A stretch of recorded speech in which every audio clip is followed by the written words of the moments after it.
হিজলা উপজেলার একটি আলোচিত নাম খোকন তালুকদার, যিনি স্থানীয় একাধিক ইটভাটার মালিক। তবে এবার তিনি আলোচনায় এসেছেন সম্পূর্ণ ভিন্ন এক কারণ।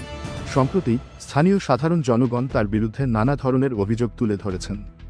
অভিযোগের মূল বিষয়বস্তু খোকনের দাপট, সাধারণ মানুষের প্রতি নিপীড়ন এবং প্রভাব খাটিয়ে বিভিন্ন অনিয়ম।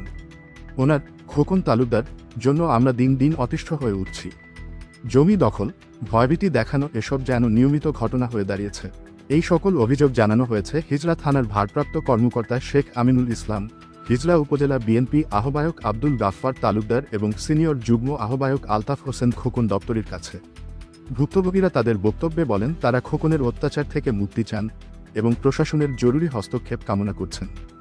এখন দেখার বিষয় প্রশাসন ও সংশ্লিষ্ট কর্তৃপক্ষ কী পদক্ষেপ নেন। সাধারণ মানুষের প্রত্যাশা আইনের শাসন প্রতিষ্ঠা হোক এবং দোষীদের শাস্তি নিশ্চিত করা হোক।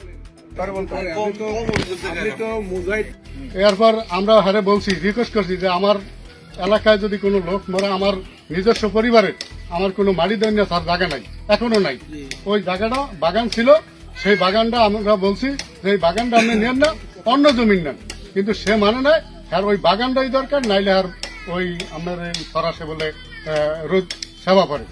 এই জন্য হ্যাঁ অনেক নেতাকর্মী দিয়ে আমাদের চাপ দিয়ে থানায় বসায় বসে তারপরে বাগানটা নিয়ে গেছে। কইলে কয় কি ইয়া করছে, ওইটা তুমি লারা দিও না। ঠিক